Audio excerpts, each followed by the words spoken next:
Thank you. मैं आपको मेरे तरफ से पार्टी की ओर से धन्यवाद देना चाहता हूं। आपने मुझे राष्ट्रपति जी का अभिभाषण में इंटरवेंशन करने का मौका दिया और साथ साथ आदरणीय राष्ट्रपति जी को धन्यवाद देना चाहता हूं।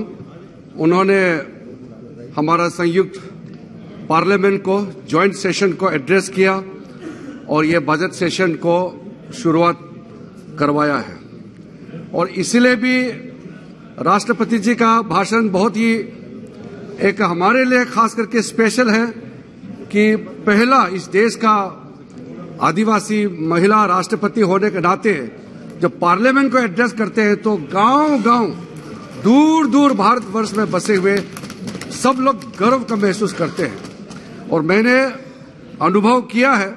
और जब मैं राष्ट्रपति जी का अभिभाषण के बाद गांव गए, कई लोगों से मिला, सबने कहा एक तो राष्ट्रपति जी का खुद इस सदन को एड्रेस करना और दूसरा उस एड्रेस के दौरान जो जो बातें कही गई, सारा बातों को लेकर के सब लोगों में चर्चा हो रहे हैं और बिंदु बिंदु एक एक पॉइंट राष्ट्रपति का अभिभाषण पे देश में चर्चा हो रहे हैं। हम लोग ये उम्मीद रखते हैं कि जब इस सदन में राष्ट्रपति जी को हम धन्यवाद दे रहे हैं, इस प्रस्ताव को मैं समर्पण करते हुए, उसको सपोर्ट करते हुए धन्यवाद दे रहा हूं, तो हम लोग एक्सपेक्ट करते हैं कि जो राष्ट्रपति जी के एड्रेस का मूल भाव और उसमें जो विषय है उस पे इस सदन पे चर्चा होगा। लेकिन अफसोस की बात यह है कि कुछ पार्टी, खास करके कांग्रेस पार्टी के नेता और उनके कुछ सदस्य ने ऐसे बातों का जिक्र किया जिसका राष्ट्रपति जी का अभिभाषण से कोई लेना देना नहीं है। हम लोग सब जानते हैं सदन नियम से चलता है और एक इसका कन्वेंशन भी है। आदिर रंजन जी हम लोग कई सालों से एक साथ इस सदन में मौजूद हैं और राहुल गांधी जी भी 2004 से इस सदन में हैं, तो मैं उम्मीद कर रहा था कि अब एक्सपीरियंस हो गए होंगे। आदमी जैसे जैसे अनुभव करते हैं तो सीखता है। आज भी हम लोग सीखता है सर, और आदमी मरते दम तक जिंदगी भर सीखता है। सीखने में कोई परे किसी को होना नहीं चाहिए, वरना आपको ज्ञान प्राप्त नहीं होगा। तो हम उम्मीद रखते हैं कि 2004 से राहुल गांधी जी इस सदन का सदस्य है तो बहुत कुछ सीखे होंगे अनुभव के आधार पर। और उस समय जब हम लोग सदन में आए तो मुझे याद है अधीर जी भी थे, यहाँ अटल बिहारी वाजपेयी जी, जॉर्ज फर्नांडिस जी, चंद्रशेखर जी, बड़े बड़े आडवाणी जी, सब लोग यहाँ इस सदन में मौजूद थे, मेंबर थे और हम लोग पीछे में बैठ करके सीखते थे। मैं तो अपोजिशन पार्टी का एमपी, वो लास्ट कोने में बैठते थे और हम लोग ध्यान से सुनते थे। और हम लोग ये कोशिश करते हैं कि जब मैं फ्यूचर में इस सदन में कुछ बोलूंगा तो नियम के तहत और अपने सीनियर्स लोगों ने जो रास्ता दिखाए हैं उस रास्ते पे हम चलेंगे। ये सब सोचते हैं कि ऐसा ही हमारा परंपरा रही है और ऐसा चलना चाहिए। और जब इस हाउस में किसी भी विषय पे चर्चा होती है तो नियम होता है। जब बजट पे चर्चा होगी तो बजट के बारे में इसमें डिस्कशन होगा, और जब 193 पे चर्चा होगा तो जिस विषय पे लेकर के चर्चा हो रहे हैं उस पे चर्चा होते हैं। और ये चर्चा जो हो रहे हैं, ये motion of thanks to honourable president of India on her address to the joint session of the parliament, and that is the basic norms which we have to adopt, कि हम जिस मुद्दे को लेकर के आज चर्चा कर रहे हैं और उसी से हम इधर उधर भटकने का कोशिश ना करें। जब आदमी अपना राजनीति में टिके रहने के लिए इस सदन को इस्तेमाल करता है तो हमें कोई परे नहीं है, लेकिन जब इसका गैर इस्तेमाल करते हैं, बे इस्तेमाल करते हैं, दुरुपयोग करते हैं तो हमको थोड़ा दुख होता है। अदरवाइज ये पीपुल्स हाउस है, पीपुल्स रिप्रेजेंटेटिव का हाउस है, इसलिए इसको हाउस ऑफ द पीपल कहा जाता है। यहां पे अपना बात रखना है, लेकिन जो भी बात रखते हैं उसका तरीका होना चाहिए। मैं अध्यक्ष जी, कल मैं यहां मौजूद थे जब कांग्रेस पार्टी के काफी लोगों ने अपने बात रखे, राहुल गांधी जी ने अपने बात रखे, तो मैं सोचा कि उन्होंने कहा कि यात्रा करके आए हैं तो यात्रा करने के बाद तो थोड़ा रिफॉर्म होना चाहिए, थोड़ा सीखना चाहिए, अच्छे अच्छे बातें बताना चाहिए। लेकिन जो निगेटिव माइंडसेट, नकारात्मक सोच और जिससे कोई लाभ नहीं होने वाला है इस सदन को भी, इस देश को भी, ऐसे बातों को पूरा यहां इस सदन में रखा है। अब मैं रूल्स और बाकी चीजों में नहीं जाऊंगा। हमारे पार्टी के कई लोगों ने बात को रखा है, रूल्स कोट किए हैं, नियम बताया गया है। मैं उस पर डिटेल पे दोबारा नहीं जाना चाहता हूं। इस मूल्य समय सदन का उसको मैं नष्ट नहीं करना चाहता हूं, लेकिन कुछ बातें हैं मुझे आपके माध्यम से इस सदन में रखना चाहता हूं। सर, जब राष्ट्रपति जी ने मूल बात से सरकार का कामकाज को सदन में रखा और आगे का रास्ता को भी तय करने का एक रास्ता बताया है, अगर राष्ट्रपति जी का अभिभाषण को लेकर के अगर चर्चा होती तो हम लोगों को भी जवाब देने में अच्छा होता। अगर ये कहते कि आयुष्मान भारत में कहीं छूट गया है, इस स्कीम को लागू करने में कहीं कमी है तो जरूर बताइए। सरकार सुनने के लिए होता है, सरकार को सवाल किया जाना चाहिए। ये हमारा देश का सिस्टम को क्या कहते हैं? Parliamentary democracy. पार्लियामेंट्री डेमोक्रेसी में सवाल करने का हक जनता को भी है और इस सदन का आदरणीय जितना सदस्यगण है सबको भी है। तो ये आदान प्रदान चलते रहना चाहिए। अगर ये कहते हैं कि कोई ये स्वच्छ भारत मिशन में कहीं 70 साल तक तो टॉयलेट बने नहीं है गांव में, आज पहली बार बन रहे हैं, कहीं कमी रह गई, वो पॉइंट आउट कीजिए। सरकार उसको जरूर इस सजेशन या क्वेश्चन का जवाब देंगे या सुनेंगे या जो करेक्शन करना जरूर करेंगे। लेकिन राष्ट्रपति जी का अभिभाषण से कोई लेना देना नहीं, दूर दूर तक तो कोई ताल्लुक नहीं। ऐसे बातों को लगातार इस सदन में चर्चा करने का प्रयास किया गया है। अध्यक्ष महोदय जी, जब लोग, जनता हमारे सरकार या किसी भी पार्टी का प्रति विश्वास खो जाता है तो वो हमको विश्वास ढूंढने का प्रयास करना चाहिए। मैं बहुत जिम्मेदारी के साथ सभापति जी आपके माध्यम से कहना चाहता हूं, इसमें कोई इस बात को लेकर के मतभेद नहीं होगा। इस देश में लोगों के मन में एक शंका पैदा हो गई थे, पॉलिटिकल लीडर्स के ऊपर में फेथ कम हो गए थे।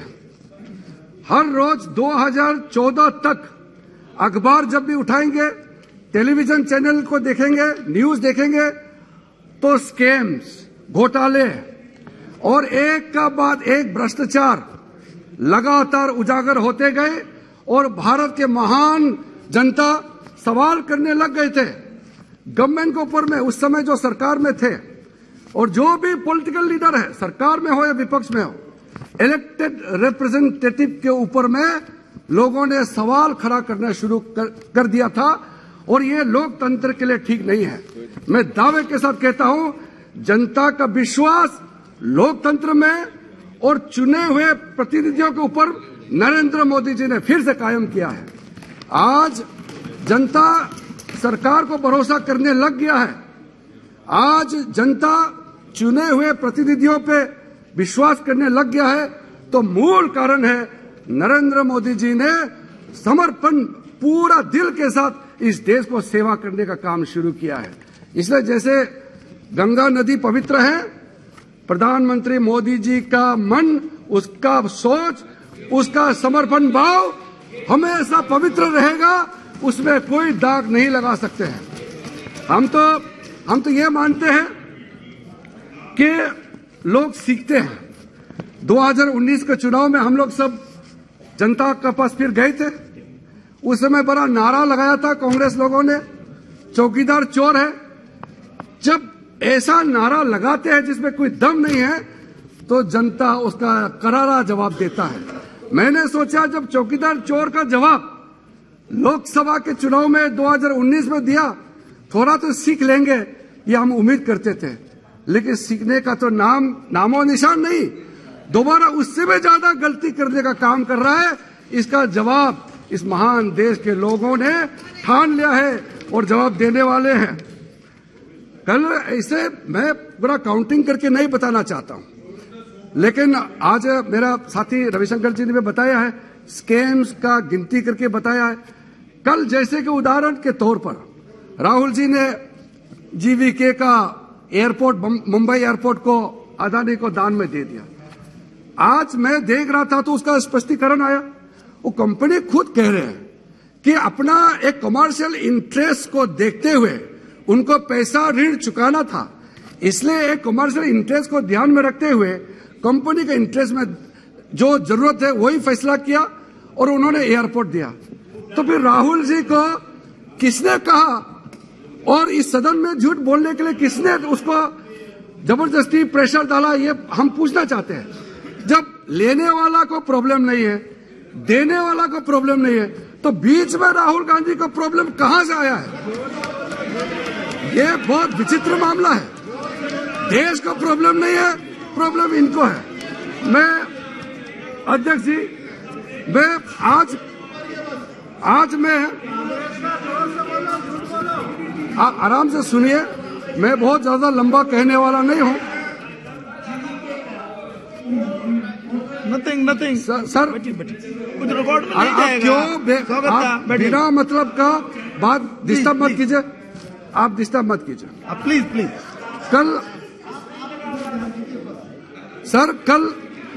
कल राहुल गांधी जब बोलते बोलते 2 बार यह शब्द इस्तेमाल किया कि प्रधानमंत्री विदेशों में घूमते हैं और घूमने जाते हैं, इससे ज्यादा अफसोस की बात कोई हो नहीं सकता है।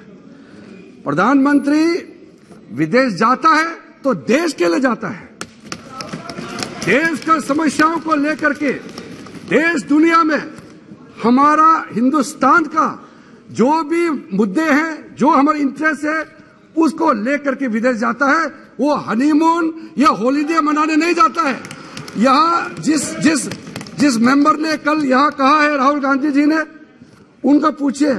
हम तो कई चीजें हैं इस सदन में रखना नहीं चाहते हैं, हमको मालूम है वो किस लिए जाते हैं विदेश और कहाँ जाते हैं, लेकिन हम ये छोटे छोटे बातों में हम अपना समय बर्बाद नहीं करना चाहते।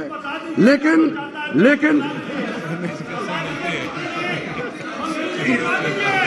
इसलिए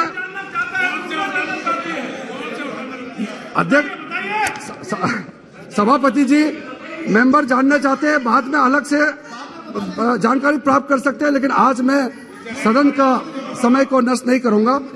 मैं और ये सब भी कहना नहीं चाहता हूं। मैं तो इसका जवाब इसलिए दे रहा हूं, कल उन्होंने बार बार कहा कि प्रधानमंत्री विदेश में घूमने जाते हैं, इसलिए मैं स्पष्टीकरण करना चाह रहा था कि घूमने के लिए नहीं जाते, घूमने के लिए जो जाते वही ये बात बोल रहे थे ये संसद में। और सर, आज दुनिया में कितना ये गर्व की बात है, जो हम जहां भी जाते हैं कहते हैं कि आपका भारत का प्रधानमंत्री नरेंद्र मोदी जी का सोच से दुनिया चलना चाहिए। जब पूरा दुनिया हमारा प्रधानमंत्री जी, चाहे वो G20 हो या यूनाइटेड नेशन में हो, आज जो भी प्रस्ताव भारत के लिए प्रधानमंत्री जी रखते हैं, विश्व उसको कबूल करते हैं, एक्सेप्ट करते हैं। एक के बाद उदाहरण एक हम दे सकते हैं। अध्यक्ष जी, मैं और एक दो संवेदनशील मुद्दा है जो आज कई हमारे मेंबर्स ने रखा है, सिक्योरिटी को लेकर के। मैं, क्योंकि ये डिबेट सिक्योरिटी पे नहीं है, लेकिन बात बार बार पूछा गया तो स्पष्टीकरण करना जरूरी है। मैं संक्षेप में कहना चाहता हूं, हम लोग जब विपक्ष में थे, हम चिल्ला करके कहते थे सरकार को कि हमारा बॉर्डर एरिया को ध्यान दिया कीजिए, हमारे सिक्योरिटी फोर्सेस को, हमारा आर्मी को, एयरफोर्स को, नेवी को, पैरामिलिट्री फोर्सेस, हमारा सेंट्रल आर्म फोर्सेस है, इनका दुख दर्द को देखा जाए और हमारा बॉर्डर एरिया में जो विकास नहीं हुआ उसको ध्यान रखा जाए। लेकिन कभी भी हमको कोई जवाब सत्ता से मिला नहीं था उस समय। और यहां तक भी कहते थे कि जब मैं अरुणाचल प्रदेश का चर्चा करने के लिए मोशन मूव किया, तब भी खुद सदन के नेता उस समय प्रणब मुखर्जी थे, उन्होंने मुझे बुला के कहा कि किरण, ये बहुत ही सेंसिटिव मुद्दा है, मैं रिक्वेस्ट करना चाहता हूं कि आपको अलग से बात करेंगे, लेकिन इशू को सदन में ना उठाया जाए। और हमने देश हित में, जब सदन के नेता ने कहा कि बहुत गंभीर मामला है, ये नेबरिंग कंट्रीज का रिलेटेड मैटर है और इसको सरकार अपने तरफ से हैंडल करता है, सेंसिटिव मामला है, सदन में बहस नहीं होना चाहिए, हमने माना सर उस समय और हमने अपना मोशन को हमने विड्रॉ किया। और हर दिन ये लोग कहते हैं चाइना पर चर्चा करना चाहिए, चाइना पर चर्चा करना चाहिए। जब अरुणाचल प्रदेश में, मैं जहां से आता हूं, 1962 जब चीन का वहां कब्जा हुआ, लगभग 1 महीने हमारे पूरे जिले चीन के कब्जे में चले गए थे। उसके बाद में एक नीति बनाया उस समय का सरकार ने कि चाइना बॉर्डर में कोई रोड या बड़ा इंफ्रास्ट्रक्चर नहीं बनाना चाहिए, क्योंकि अगर ऐसा बनाएंगे तो चाइना जल्दी यहां पहुंच जाएंगे। इस मानसिकता से आप लोग ने आगे चलाया है और 2013 में उस समय का रक्षा मंत्री A.K. एंटोनी जी ने सदन में पूरा खुले तौर पर बात रखा कि इसलिए रास्ता और इंफ्रास्ट्रक्चर नहीं बनाया क्योंकि ऐसा करने से चाइना तुरंत अंदर आ जाएगा, इसलिए नहीं करने का ये सरकार का नीति रहा है। ये आपका सरकार का नीति आपके सरकार के मंत्री ने सदन में रखा। ये तो 2014 के बाद मोदी जी के आने के बाद पॉलिसी चेंज हुआ और आज पूरे बॉर्डर एरिया में रोड्स बन रहा है, 4G नेटवर्क लगाया जा रहा है, ब्रिजेस बनाया जा रहा है और बिना मतलब से आप बाहर से कोई गलत न्यूज छपवाते हैं और आप लोग विवाद का मुद्दा बनाते हैं। मैं छोटा सा एग्जांपल देना चाहता हूं। अमेरिका में एक प्राइवेट एक वो ग्रुप है, इन्होंने एक तस्वीर खींच करके भेजा गया और बोला कि अरुणाचल के अंदर में चीन ने घुस करके गांव बनाया और भारत में एक टेलीविजन चैनल ने उसको बड़ा से करके दिखाया कि चाइना अरुणाचल के अंदर में घुस गए हैं। जब उनको आर्मी वालों ने और सारे एजेंसीज ने बताया और रिकॉर्ड में बताया गया कि ये जो कब्जा हुआ है वो 1959 में कब्जा किया गया था और 62 के बाद उसमें कोई 1 इंच अंदर में नहीं आया, पहले ही कब्जा हो गया। तो फिर क्लैरिफिकेशन जो दिया वो छोटा सा न्यूज़पेपर का कोने में और टेलीविजन का वहां में छोटा सा क्लैरिफिकेशन दिया कि नहीं, न्यूज दिखाया है लेकिन ये न्यूज गलत है और जो कब्जा किया था वो 1962 से पहले कब्जा किया गया था। तो जो स्पष्टीकरण था वो तो किसी ने देखा नहीं है, बहुत छोटा क्लैरिफिकेशन था। लेकिन आप देश को बदनाम करने के लिए जो आपने जो मुद्दे को रखा, जो झूठ था, गलत था, वो चले गए। तो इस तरह का गुमराह करने से क्या मिलता है? मुझे सर ये समझ में नहीं आता है कि राजनीति अलग है लेकिन देश हित में हम एकजुट क्यों नहीं हो सकते हैं? जब यूपीए सरकार के समय में आपने कानून लाया, एनआईए का कानून लाया और मैं सदन में हमारे पार्टी की ओर से डिबेट का इनिशिएट मैंने किया। रिकॉर्ड देख लीजिए, चिदम्बरम होम मिनिस्टर थे और हम लोगों ने भरपूर समर्थन किया। देश हित में कोई कदम उठाते हैं तो उसमें एकजुट होना चाहिए। आपका भाषा जो एंटी इंडिया और जो भारत को तोड़ने के लिए बात करने वाले पाकिस्तान के भाषा और कांग्रेस के भाषा में क्यों हमेशा तालमेल होता है, ये बताइए।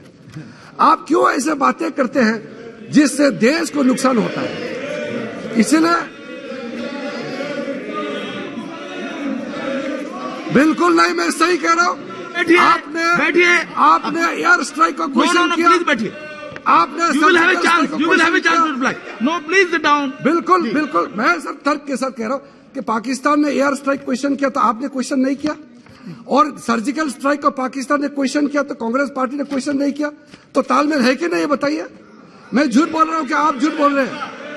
तो अधीर जी, मैं जो बात रखता हूं, मैंने जैसे पहले से कहा, हम लोग बहुत सालों से साथ में, इस सदन में हम झूठ नहीं बोल सकते और झूठ तो छोड़िए, हम मिसलीड भी नहीं कर सकते हैं और सोच समझ करके जिम्मेदारी के साथ हमको बात रखना है। हम जब 2014 में सरकार में आए तो कितने सालों से हमारा सपना था कि इस देश में हमारे शहीदों के लिए एक वार मेमोरियल होना चाहिए। कुछ भी नहीं कर पाया। मोदी जी का संकल्प से आज वार मेमोरियल बन गए हैं और हम सिर्फ अपने उन जवानों को जिन्होंने अपने जीवन दे दिया इस देश के लिए, उनको ही सिर्फ श्रद्धांजलि नहीं बल्कि नई आने वाले पीढ़ी को भी हम लोग रास्ता दिखा रहे हैं कि देश के लिए जीना चाहिए, देश के लिए मरना चाहिए। पुलिस मेमोरियल, मैं तो एमओएस होम भी थे उसमें हम लोगों ने देखा कि कितने सालों से प्रपोजल थे पुलिस मेमोरियल, आप नहीं कर पाए, और मोदी जी ने पुलिस मेमोरियल बना करके इस देश को सिक्योरिटी को अपने जीवन दे करके रखने वाला लोगों के लिए इज्जत देने का काम किया है। कई ऐसे बातें हैं, मैं गिन के बताने से बहुत समय लग जाएगा, मैं अपने बात को थोड़ा सा शॉर्ट करना चाहता हूं। कल और एक फोटो दिखाया, जो अच्छा फोटो है दिखाने में हमारा कोई परे नहीं है, और वैसे तो नियम है, मैं जानता हूं इस सदन में हम पोस्टर या प्लेकार्ड नहीं करते हैं। उनके राहुल गांधी जी ने पोस्टर बैनर बना के लेके आया, फोटो वही एक ही बात है। आपके तो हमेशा आदत सा बन गए हैं, आप लोग यहाँ बैनर लगाते रहते हैं। आपके पास ही फोटो है। और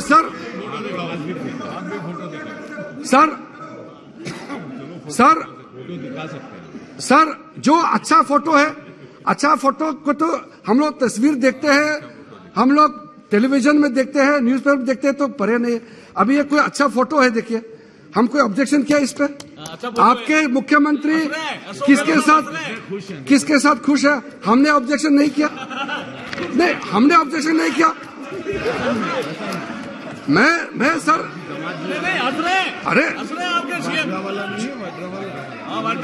सर मेरे पास सर कई तस्वीर है, और सर मैं सर आपका फोटो अभी आपका ये देखिए सर, ये क्या दामाद के साथ है, आपके दामाद के साथ है सर। हमने आपत्ति नहीं किया, हमने आपत्ति नहीं किया। अरे इस देश को अगर उद्योगपति नहीं होगी, हमारे इंडस्ट्री नहीं लगेंगे, इन्वेस्टमेंट नहीं होगा, तो देश कैसे आगे बढ़ेगा? आपके मुख्यमंत्री या भारतीय जनता पार्टी के मुख्यमंत्री अगर किसी उद्योगपति से मिलते हैं या बाहर के डेलीगेशन से मिलते हैं, तो उसमें आपत्ति करने वाला कोई बात नहीं है। आप भी पॉलिटिकल पार्टी चलाते हैं, हमारा भी पॉलिटिकल पार्टी है।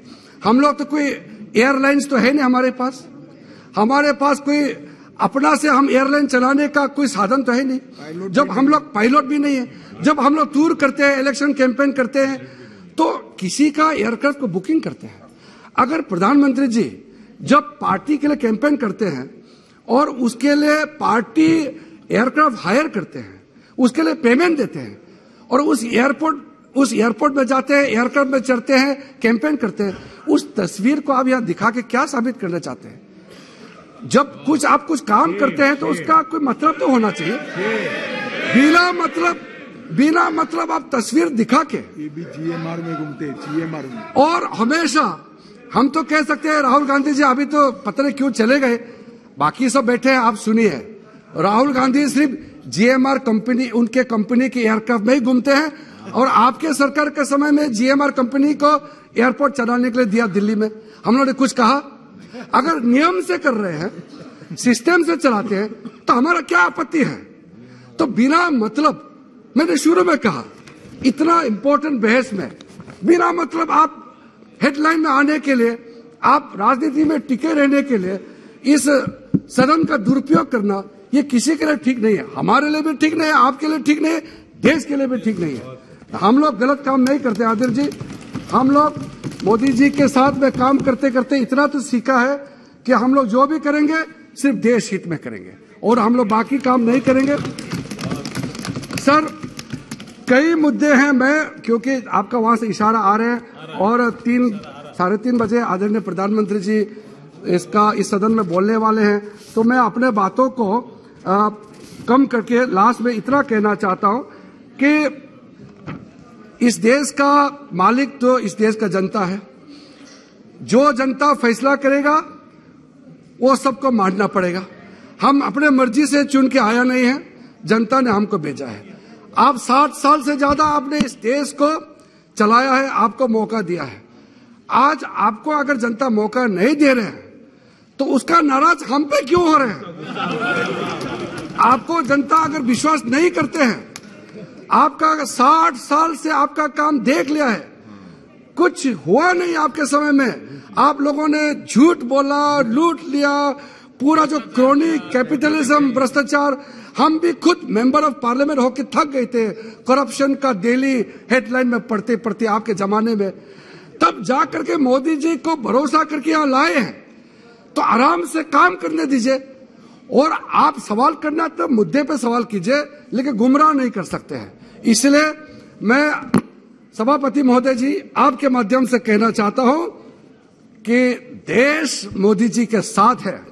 भले आप जितना गुमराह कर ले, देश ने ठान लिया है 2047 में भारत को विकसित राष्ट्र बनाने के लिए मोदी जी ने जो नींव रखा है, जो काम शुरू किया है, वो रुकने वाला नहीं है। आप अगर भटकाने का कोशिश करेंगे, कोई सफलता मिलने वाला नहीं है। हमारा देश का जनता जागरूक हो चुके हैं, जाग चुके हैं, और आपके गुमराह जो रास्ता आप दिखा रहे हैं उसमें कोई चलने वाला नहीं है। मैं अंत में आपके माध्यम से आदरणीय राष्ट्रपति जी को फिर से इस सदन की ओर से, पार्टी की ओर से, मेरे ओर से धन्यवाद देना चाहता हूं कि इतना शानदार देश को आगे ले जाने वाला, इस देश को सही रास्ते दिखाने वाला राष्ट्रपति जी का उद्बोधन हुआ है, उसका अभिभाषण हुआ है। उस अभिभाषण के लिए मैं आदरणीय राष्ट्रपति जी को बहुत बहुत धन्यवाद देते हुए अपना बात को यहां विराम करना चाहता हूं। श्री अधीर रंजन जी।